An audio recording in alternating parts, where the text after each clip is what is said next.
একটা গভীর জঙ্গলে থাকত চার বন্ধু, বাঘ, সিংহ, বানর আর শিয়াল। তারা খুব সাহসী আর একে অপরের প্রতি ভীষণ বিশ্বস্ত ছিল।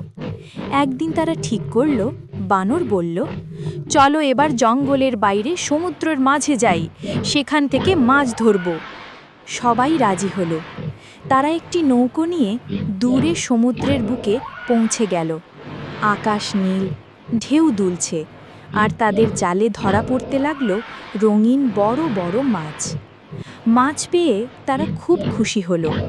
ঠিক তখনই হঠাৎ সমুদ্রের ধারে দেখা দিল একদল ভয়ঙ্কর মানুষ।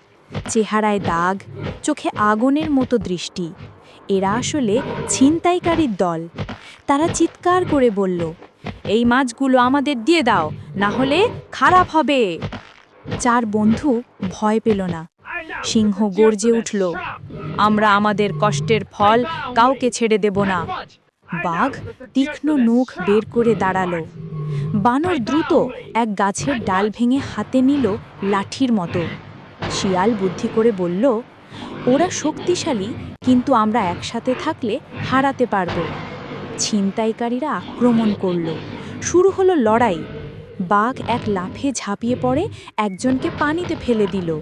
সিংহ গর্জনে সবাইকে ভয় পাইয়ে দিল। বানর উঁচুতে উঠে নারকেল ছুঁড়তে লাগলো তাদের মাথায়।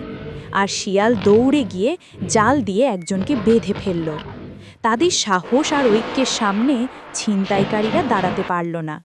শেষে তারা ভয়ে পালিয়ে গেল। চার বন্ধু সমুদ্রের ঢেউয়ের পাশে দাঁড়িয়ে হাঁপাতে হাঁপাতে হাসতে লাগল। শিয়াল বলল, দেখলে, আমরা একসাথে থাকলে পৃথিবীর কোনো শক্তি আমাদের হারাতে পারবে না। বানর খুশি হয়ে বলল, চলো এবার নিরাপদে মাছগুলো নিয়ে বাড়ি ফিরি আর মজার ভোজ দিই।